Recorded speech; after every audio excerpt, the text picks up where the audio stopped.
It's time for Q&A in the Kitchen. It's the podcast and YouTube series where tattoo artists and piercers talk about some of the more common concerns and questions that those that have body art have and other forms of body modification. Or even ones that don't. Yeah, maybe you're just curious. Yeah. Brought to you in part by Skin Kitchen Tattoo, the Axiom Body Piercing Studio, and Death Before Decaf. Hey, we're starting season 2. Got a new table. We're looking fancy. We got lights. We're almost professional. Our cover. It's a little funky. Got Jimmy. Oh yeah. Yes. And big addition. And Jimmy Two Cheeks. We've been dating Jimmy here for a few months. How long you been? You've been at the Skin Kitchen now about almost a month, hasn't it? A little over. Yeah, it's been about a month now. You still haven't gotten through those 90 days. No, still trying to make it. Hoping for that insurance and then all that 401k. Right, yep. That you'll find somewhere else. Yeah, well, sign up for Don't your tattoo. Obamacare and shut up. Why don't you give us a quick background? How long you been tattooing now? Let's see. Been tattooing since 1999 and started out in Virginia tattooing. Did a bunch of convention traveling before I settled into a bunch of street shops in Virginia. Worked at the original Red Dragon. True Tattoo, worked with a bunch of old guys from the Bowery, just kind of went around until I met this guy. What type of shop was it then, like street shop? A lot of street shop tattoos. Was that military stuff at that point? Oh, yeah. You have one of the largest naval bases in the world there in Norfolk in Virginia. So that's really kind of where Americana tattooing really kind of got its roots, really, is the sailors and all that. So the older guys, how old of a guys were you working with, and were they involved in any of that kind of stuff? When I started out, I worked with a lot of older guys, like a lot of bikers, a lot of old, like Bowery guys. Bowery Stan was around from New York a lot. Let's see, it was Sailor Bill was down there. A lot of people had those monographs. J.D. Crow's down there. He has Cherry Creek Flash. Yeah. And he has the tattoo shops down in Virginia Beach. Right. So, we grew up checking all that out and running around. Pause here. I guess I didn't realize that our first question was our order. Well, no, that's perfect. Yeah, we can roll into that. Yeah, that's perfect. No big deal. Yeah, I was going to pause it so you can cut that part out. No, that's fine. We're going to leave that in. No, We're going to leave that in. Yeah, sometimes when segues work out so perfect, someone's got to come in and fuck it up. So Fair enough. No worries. You're welcome. So that's our question today. It's probably a question I've been asked this question probably thousands upon thousands of times. It's a really common question, and that is what's your origin story? How did you get into tattooing or piercing, and how did you go through the process of becoming an artist? So who wants to go first? Well, I think we should keep on rolling with Jimmy. I don't mind. So you're down in the Bowery? We're down in the Bowery. We are doing a lot of tattoos on sailors. We also have one of the largest Army bases in the country right there, Fort Lee. So, we have buses and vans bringing soldiers in. Man, we were tattooing, from noon until 2 or 3 in the morning. It was just, it was like the old days you hear about. Yeah. And we just tattooed, nonstop. It was a lot of fun. And then, I started doing the circuits and traveling. I wanted to see what else is out there. I wanted to start seeking out some other artists. And then we met Buzz, me and Jack. What year did you? That was in, I think, 2009, the first year I came out and did Sturgis. Yeah, that's probably about right. Yeah, because it was 69th, so it was 2009. Okay. So that was my first year I did it. And I met Jack. And, man, we've been making history ever since. Yeah, man, yeah. So what was your first tattoo, and what was your first introduction to tattooing when you were younger?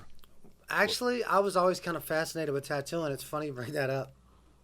I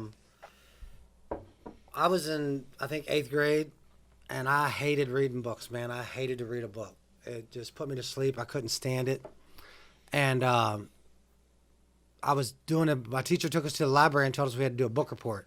So I'm bringing, like, popular mechanics and how-to books. I'm like, anything but a book. And she's like, you better get a book or you're going to fail. I'm like, all right. So I'm looking around. It's almost time to go.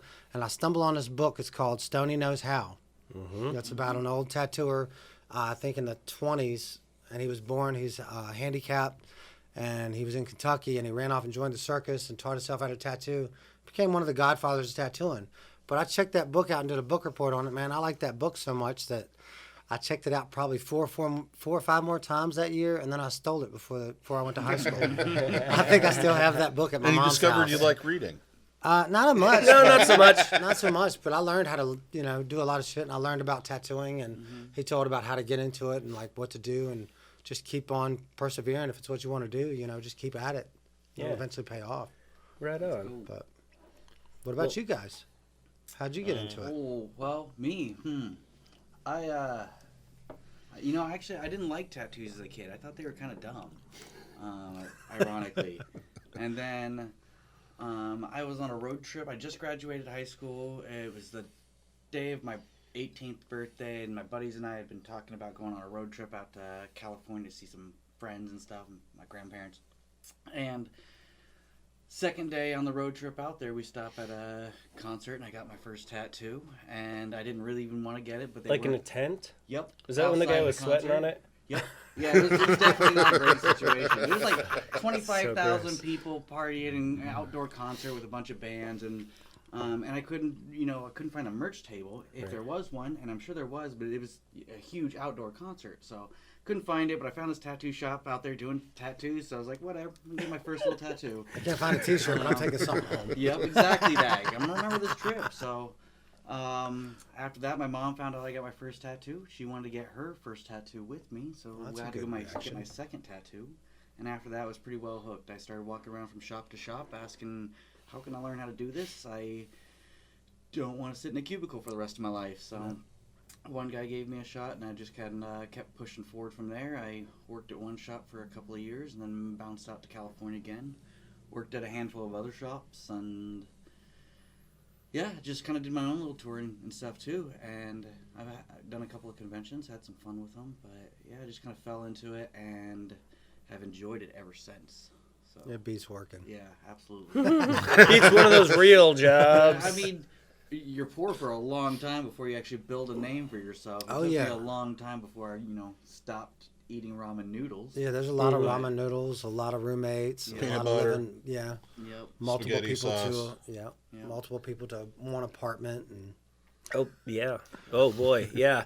Well, I had in my coming up story, I had a studio apartment that had, I don't know if I can count as high as many roaches were in that place. I would go through like a pump bottle, like a Windex bottle of bug spray, like a day. Mm-hmm.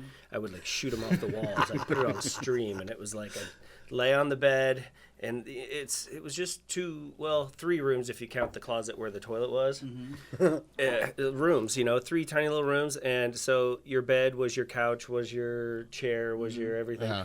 So I'd lay on my bed, watch the TV, and I'd shoot roaches off the wall. But before that, roach hunt.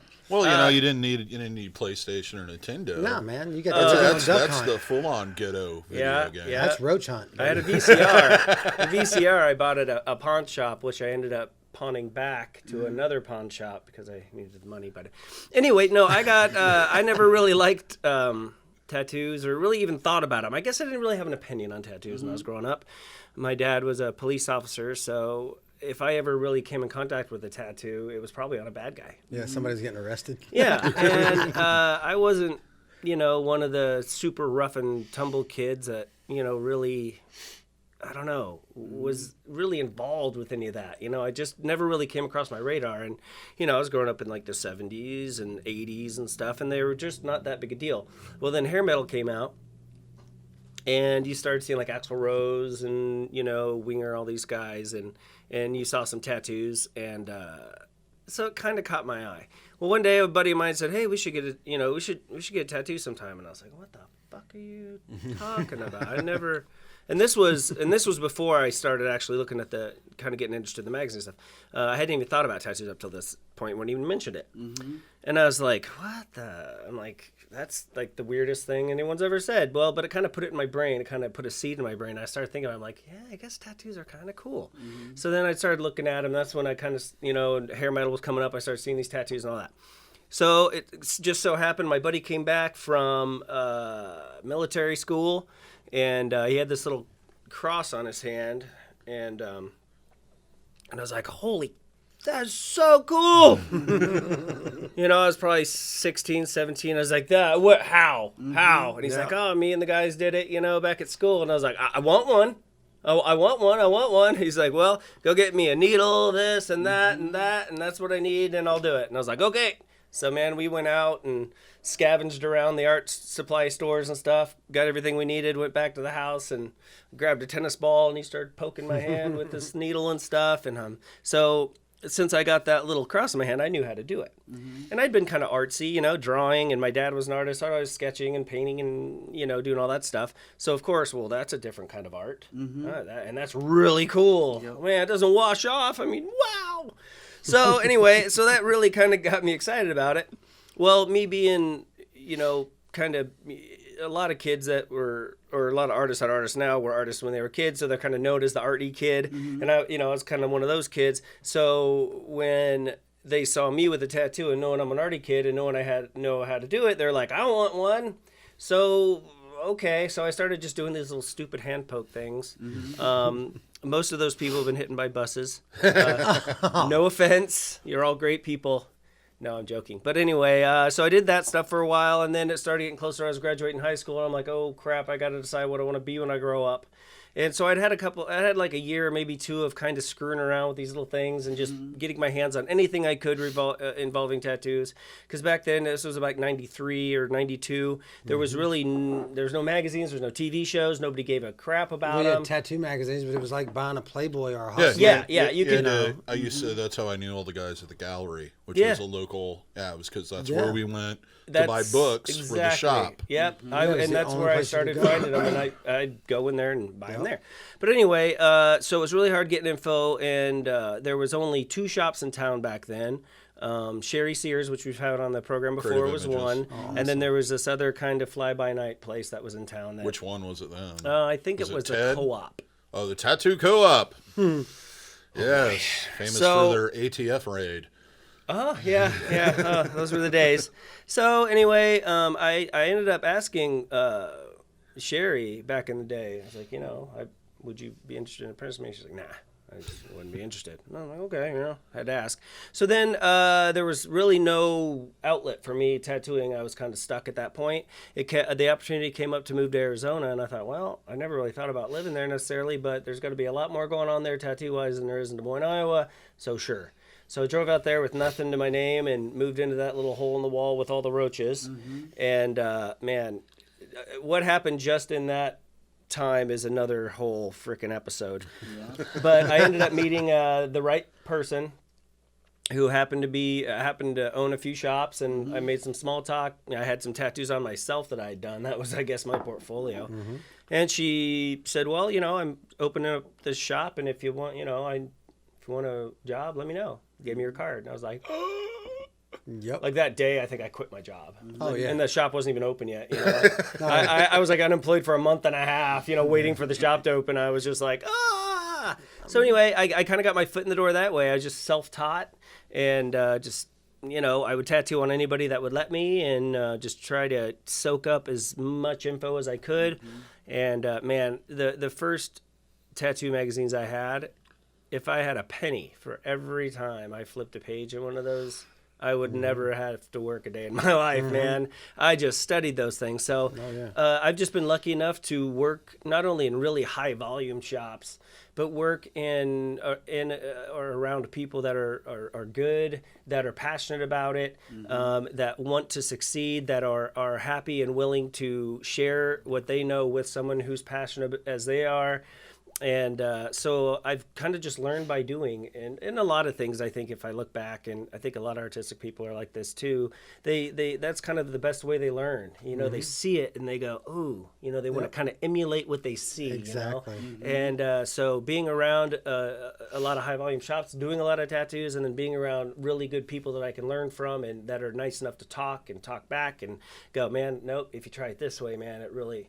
So I've just kind of built my career that way, and I've been freaking lucky enough to be doing this for 26 plus years now, and I still love it. It still makes me nervous. Me too. I don't have it mastered by Nope. any fathom of the imagination. Hell no. I struggle with things still. I impress myself still. I learn every single tattoo still. And thank God, or this would have been so boring years ago that I wouldn't be. I don't think I'd be. Well, that's the fountain of youth, is new knowledge and new abilities. Yeah, that's really what it is. Really, it's the challenges that you have in life.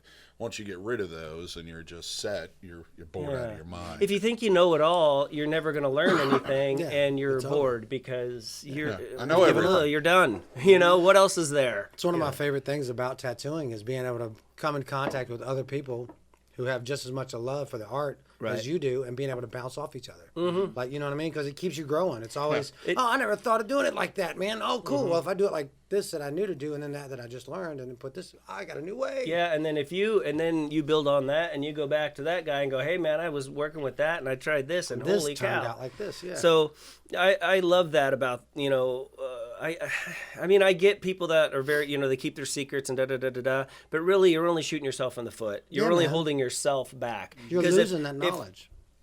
Right. If you keep this knowledge that could help the whole industry kind of bump up a little bit, then you're keeping that whole industry down and then yourself down because you're not looking out and going, okay, I'm still doing everything better than everybody else. Okay, cool. You're not going, yeah, man, this time do it. This is odd. This is awesome. Everybody run with this and let me know what you find out because we can just keep on going up. But, you've always got those people. Oh, in any industry, in any place, any job, any whatever, you're going to have the duds. Yeah. You're going to have the hang-ons. You're going to have the leechy kind of whatever. Or I guess I'd say that are there for maybe reasons that aren't going to make their career what it could be if they were really doing it for passionate reasons and to better the 1%ers. Yeah. Yeah, I guess. I don't care where you're at in every crowd, 1% of them are jerks and general assholes. Yeah. So, there's going to be that way with any industry. Well, not to get too philosophical, but really to have good people, you're going to have somebody's got to be the worst. So that doesn't mean you're a complete piece of shit. It just means, balance it. Well, you end up at the, on the bell curve, you're the F. And actually, and actually the level of the 1% has dropped because... when I started coming into the industry and getting tattooed 30 plus years ago, there was still that kind of mentality that if you steal from me, if you steal my designs, if you try to move in next to me, if you do this, you do that, I'm going to hire somebody to come over and break all your fingers with a sledgehammer. Right. And that kind of stuff just doesn't happen anymore. And that getting that stigma out of the industry took a long time, and it took a lot of work from a lot of people that were open with it, that were willing to share information and were very passionate, especially about the history and technique of tattooing. People like Lyle Tuttle and Ed Hardy and et cetera, of educating people. Yeah, absolutely. And taking it out of the darkness and the back alleys. When I came in, it was a complete different world. Like I said, it was not a mainstream thing whatsoever. Oh, no. Whatsoever. So you could, just for me to walk in as a 19, 18, whatever year old kid and say, hey, man, can you teach me that? They're going to look at me and go, who the F are you, dude? Yeah. And why do you think I would even imagine handing you the knowledge in which it takes to do this craft? Right. You're out of your friggin' mind. Yep. Or they'd ask you for $10,000 up front and put you to work in the back for 6 months and then try to get everything, make your life a living hell to the point where you quit. Yeah. Right. Yep. And then if you threaten them, they'd send one of those guys after you with a sledgehammer. Right. Yep. Yeah. It didn't do anything but hurt the industry and, make people, even it put that stigma out. And I mean, I think, when people walk into a tattoo shop and they've never been in one, they have I think they're taken back when they walk into a shop because, they've kind of been fed this Hollywood kind of bad guy, whatever, creepy, cobwebby, sweaty tattoo shop thing. It's taken time, but it's breaking down. And over time, I've seen people almost expecting that now. And I've heard people say, "Man, I walked into that other shop and it was like, before it was that's a tattoo shop. That's what it is." People are starting to realize the difference now in a nice art studio. And that raises the bar, shop. And that's the same thing with people building shops and spending $80-100 on their shop. Yeah, and then you're down the street, you've been getting away with tattooing out of a box that your washer came in. Yeah. And you're like, I can't. I gotta rise or die. And that's great for the industry. It is. Society's demanded. We rose and things get better. And we don't want the old school artists they used to have, that the assholes we were talking about, the dirtier shops, not dirtier shops, but the dingier, how do I say, just didn't take pride, I guess, in them and their the old biker gangster mentality of it, what I mean, has really come a long way. We were talking about this the other day, like the art itself and just the industry has really made leaps and bounds in the last. The 20 years I've been in it, it's night and day. Just like you were saying. Totally. I remember, it's lunchtime, all the apprentices out back, we're going to beat you up. Like, awesome. This is going to be fun. Awesome, great. You come back in talking to customers all bruised up and battered, and they're like, what happened to you? Oh, nothing, lunch. You didn't serve an apprenticeship, right? Yeah. Yes, you did. Okay. I did an apprenticeship under a guy named Billy Powell.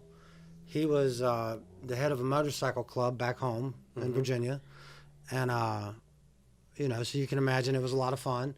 All the motorcycle guys would run in a couple times a week, in and out, and so-and-so's bike needs washed. You need to get out there and wash the bike. Oh, you didn't do a good job, or go feed my dogs, or pick up my kids Treating from you like school. A prospect. Oh yeah, yeah, and you work for like 20%, and you do 15 people's jobs, and to me, not to interrupt you, but no. To me, that emulates mostly what college is. I never went to college. If there was a tattoo class and you had to get a degree to be one, I would have. But unfortunately, I had to get beat up, all my shit stolen. Yep. I had to live off of 99-cent Whoppers a day. Yeah. I had to do a lot of other things. And in a way, I'm still paying off those debts. But hey, but because a lot of college, you'll ask anybody that goes, is like 80% of the shit is just hoops. Yeah. They're just jumping through hoops. Yeah. Well, to whittle that shit down. They're not going to hand out the doctor card or the lawyer card to just anybody. Oh, yeah, you want to be one of these guys that is going to be possibly very influential and has power and everything else. Yeah. Then, all right, prove it. Yep. And that's why they make it so hard. Yeah, you got to run the gauntlet. Same thing with a tattoo artist. Yeah, man. I want to be a rock star. I want to be a singer of a rock band and be able to do whatever I want. Teach me. Okay, kid, check this out. All right, well, out of these 1,000 people that want to do your job, because it is a great job and it is a lot of fun, but it's a lot of fucking work. Yeah, it's a lot of work. Prove sacrifice. It. Jump up and down. Yeah. Oh, you're not willing to jump up and down for it? Well, someone else will be. Out of 10 of us, maybe one guy stuck it out through all the bullshit. Exactly. And here I am. Tell you what, for anybody who's thinking about still tattooing. Being a tattoo artist one day, it's not even as much rock star as it used to be. It's not at all. No, really not. The closest thing about rock star lifestyle, when we say that, in my opinion, it's almost the same thing as like you could say it's like being a stripper. We get like $1,000 in a day, and we go woohoo, and we spend $800 or $900 in a night, and the next day we're like. I hope we get a tattoo today. Like a sailor on leave. Yeah, exactly. Sailor on leaves, Yeah, it can definitely happen that way. That lifestyle. That was probably the first 10 years of me piercing. Yeah. Was that mentality? It's like, oh yeah, I made $200. I'm gonna go buy 15 CDs that I don't really care about. Right. Yeah. But you just got so that I have mentality. them. Tomorrow I'm gonna make some. Hey, but it keeps me at work. If I saved my money, I would never be at work. I wouldn't be tattooing as much at all. We regret all of these purchases come springtime, come tax season. Oh, I know, right? Oh yeah, tax season you buy a ton of dumb stuff, and in the winter you sell it all to live off of. Right. Pawn your VCR. So, there's a lot of grasshoppers in this industry. Right. So and it attracts grasshoppers. So you did have an apprenticeship. You did. Yep. I was working a first real kind of job that wasn't like fast food out of high school in a cubicle doing tech support. I hated it. It was definitely not my working with me. But my kind of manager, underboss kind of guy, one step above me, always saw me drawing pictures for people for tattoos, and his roommate was a tattoo artist, so he's like, you should go in there and talk to him, see about maybe an apprenticeship or something like that. And so I went in the shop, and that guy had no power over that decision or anything like that, but he said come back and chat with the boss. Mm-hmm. And I came back, I brought a bunch of artwork and showed him what I had, and he pretty much just said, yeah, come back tomorrow or the next day or some point this week and hang out with the guys and see if we like you, and if we like you, then we'll start the first step. And what was it? I came in the next day and I sat in my car for a good 15 minutes because I was nervous. I mean, I still had this mentality also that everybody was a rough, tough kind of guy. I mean, these are new people. I don't know anything about them. I'm trying to score a job with them. So came in, hung out, and one of them was like, well, I mean, if you're going to hang out, maybe you can sweep the floor or something for us. And so I kind of just pitched in a little bit of chores, and I just kept coming back and doing that. Yep.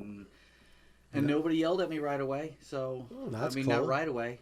That's It pretty happened. I mean, it happened. It happened. Yeah, it happens. Once they realized I wasn't going away. Yeah. So, we're stuck with him. you know, What about you, DaVo? My first introduction to tattoos was my father. He had actually that tattoo right there. It's an old Sailor Jerry Collins. He got it done in Fort Riley, Kansas, back in about, I think he said 51 for $1.50 in somebody's basement. Wow. By the time I saw it, it was further down, and he was right here on his forearm. He was driven to the point of being very ashamed of it, mainly by my mom, mainly because she didn't really like it. And it had blown out to the point where it looked like a dancing girl. Mm-hmm. So I was fascinated by tattooing probably from the first time I ever saw it. So, I was driven towards that in body modification and et cetera. Plus, I had kind of this concept that I'd gone... I was always attracted to things that were dangerous. I don't know why I was that way when I was younger. It just seemed to happen. But then having role models like Evel Knievel and Muhammad Ali is probably not Gigi a good Allen. place to start. Well, no, I didn't get into punk rock till then. Never really a big fan of Gigi Allen. Oh, okay. I have some Gigi Allen stories. I bet. So anyway, my attraction to danger got me into punk rock at some point. And punk rock at that point in time in the mid-'80s, it was a bunch of geeks hanging out and, that were pretty much outcasts. Tattooing kind of slowly became a part of that. Part of that punk rock hardcore kind of scene was if you were really, really into it, then you got tattooed. There was a few people that maybe had an ear piercing or a nostril piercing or something weird. But I was introduced to all of this fairly early. For some reason, since I was the age of 12, I wanted my nipples pierced. I'm still not sure what the source of it was. I used to be really into, around that age, was really into Greek and Roman Empire type stuff. So I don't know if it's because some of those statues have what appears to look like nipple rings on it or what the deal was. So you jump ahead. I turn 18. I get my first tattoo by Sherry a few days after I turned 18, and I was hooked from there. If I would have had more money at that time, I probably would have gotten more tattoos. Oh, boy. Yeah. And then she closed, and then I spent a lot of time in Omaha, Nebraska, hanging out with a few people I knew with bad ideas over there. Mm-hmm. And we hung out a lot around American Tattoo and Fine Line Tattoo, which was Ira. In that whole scene. He was an old school biker street shop guy that, he did everything from coon hunting to, he loved to make racist jokes because he knew we were all non-racist. He liked to play with you as much as he possibly could. Yeah. Would do outlines and then do swastikas in them just to be a jerk. Yeah. So that was my kind of exposure to that for a while. And then I came across research's Modern Primitives. Mm-hmm. Which I have to say was a huge influence on my life. Yeah. I was familiar with research books before that because of Search and Destroy and the punk rock stuff that they'd done before that, and some weird industrial books they did on the Throbbing Gristle and so forth. And reading that book and kind of being introduced to some of the characters in there and kind of doing more and more research, and then I moved on to I wrote letters to Fakur, I wrote letters to Jim Ward and a bunch of other people, and a few of them responded with information on how to actually properly do this. And we're talking, This is 89, 90. Did Fakur ever hit you back? Yeah, he sent me a letter back. That's I don't know cool. where it's lost to time. Oh, that's too bad. That'd have been neat. It would be neat I to would have frame that it, stuff. that'd be really cool. And that was kind of that philosophy of those early guys in the piercing. They were just kind of like the geek. And I associate that because as a music fan, everybody thinks you're really mean because you don't like other people's music or you make comments about it. It has more to do with you being so passionate about it and trying to force your music on everyone else. Right, yeah. So, I ran into Sherry, somebody that had been tattooed by Sherry at Orlando's when it was still in the Drake area. We used to go in there and drink underage. And he saw like the tattoo that I had at that time that was a cover up of the first one and asked me who did it. And we started talking and I go, yeah, I had the first one done by this Sherry lady, but I can't find her. She had closed down the shop that I originally was tattooed at and was tattooing out of her house at that point in time because the law had changed. So I got her card and started a relationship with her of getting tattooed. I think from that point, at least by the time she opened up the shop, which I think was around 90, the first or the second or third creative images, I don't know. Right. And then started getting tattooed on a regular basis. And I still had this desire to get this piercing, so I was still doing all this research. And then we started carrying on conversations about it. And the next thing I know, I at one point just like we were halfway through, I think, my back piece. And I go, I've been thinking about starting piercing. What do you think about that? And we started talking about it, and over like a 3 or 4 month period, we started talking more and more about it. She goes, well, if you can find somebody to apprentice under, I'd help you out financially with it, and you could work for me. And I found somebody in Omaha, Nebraska, Chuck Hayes. I went through a very, very, very, very, very, very short and incomplete apprenticeship, if you would even call it that, and came back and started piercing on my own in May of '94 for Sherry. Wow. Yeah, so it's kind of one of those weird things where my life could have been completely different. It's like if I wouldn't have heard, the Clash and Black Flag, I'd probably be working in, an office somewhere and have a lot more security and probably a bigger house, a nice car, and et cetera. Yeah, but think of all the fun stuff you'd missed out on. I would have missed out on a lot because piercing for me has not only allowed me to continue to be around people that I think are talented and smart and witty, and we may not agree on everything, but are interesting people in interacting with new people every day. But it's also allowed me freedom from the standpoint of it's allowed me to, on the sidelines here and there, including live music. And of course, it's continued this thing where I have obsessions about something and decide that I can do it, like building websites, video production, podcasts, etc. Yeah, man. So it always lets me and allows me to expand even further. Creative outlets. That's awesome. Yeah. So, and I'm still selling my soul for punk rock. So it'll kind of. That's the producer's phone, I think, or one of the key rips. Okay. Yeah. I thought it was like some kind of weird. Somebody in the office. Hey, turn off your ringer. Hey, cut it out in here. Is that Brenda again? We got to talk to her. You don't want me to come in there. All right. I think we've pretty much covered all of that. Beat the crap out of that. That was a fun conversation. I didn't serve an apprenticeship at all. Yeah. Didn't whatsoever. I don't know if I would go as far as saying what I had was an apprenticeship. Yeah. It was more of a training program. At least if someone says, so did you have an apprenticeship? I go, yeah. Yeah.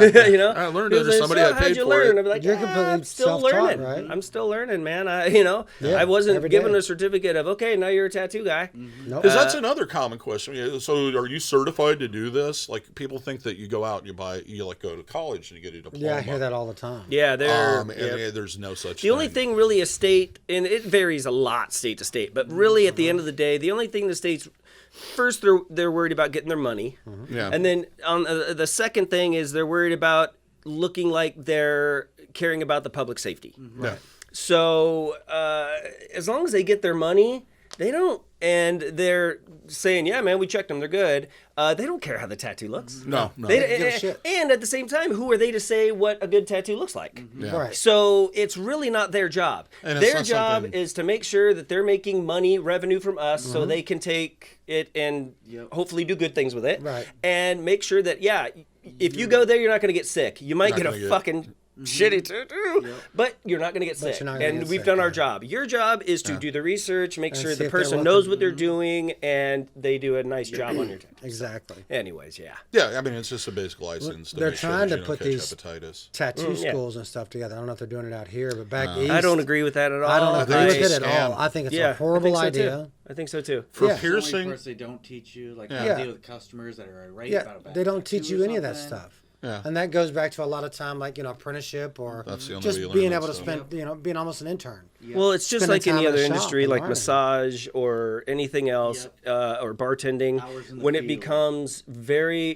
profitable, and there's a ton of people wanting to do it. Well, there's the people going, man, if we could train all these people, they're going to do it anyway. Who cares? Yeah. And They they wanna make just money want to off of make the money off of pumping out these people that are quote unquote certified now, and Right. it just floods the industry, and then it makes it harder for people to either get a good drink at a bar, or get a Right. good tattoo. Yeah, it waters so down the it's whole more fishing and Right. hunting through, because you're just producing all these people. Right. If they were required or whatever, which I don't agree in legislation necessarily, but that's another whole other thing.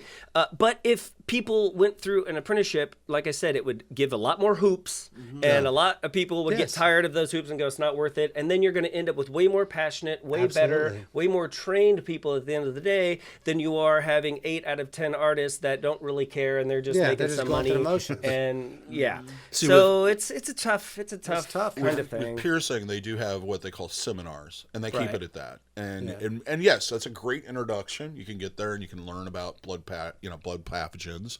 You can learn about cross contamination prevention. You can learn about some of the basic techniques.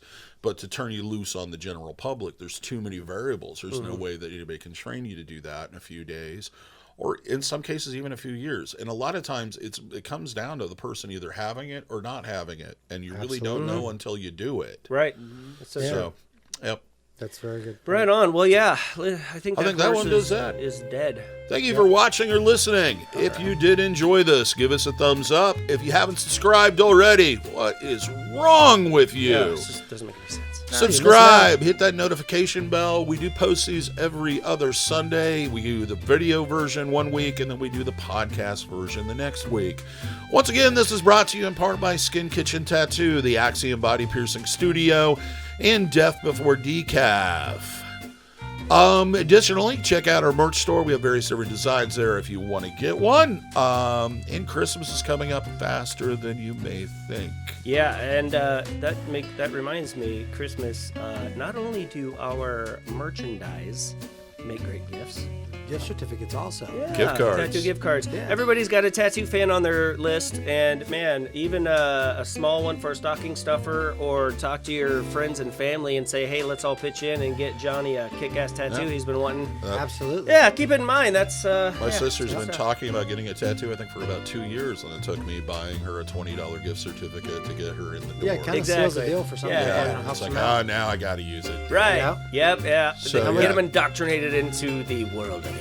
And even if you're not in the area, if there's a studio that you go to on a regular basis, or one that you've heard a lot about, most of them do offer that. So that's something really to think about. Yeah, there's nothing a tattoo fan loves more than getting like free tattoos. Oh yeah. You know what I mean? So yeah. Anyway, thanks guys. Click the bell, all that stuff, Check us out. and Don't forget we're doing walk-ins now that I'm back. oh yeah, we got Jimmy here. So a lot of times we've got some time for jam-ins. Yeah. So Something hit us pops in up. your head, come see us. Yeah. All right, guys. Other than that, y'all have a good day. If you're in the Des Moines, Iowa area, or even nearby, we hope to see you for your body piercing and tattooing needs in the future. Be nice to each other. Have a good day, everybody. Later, guys.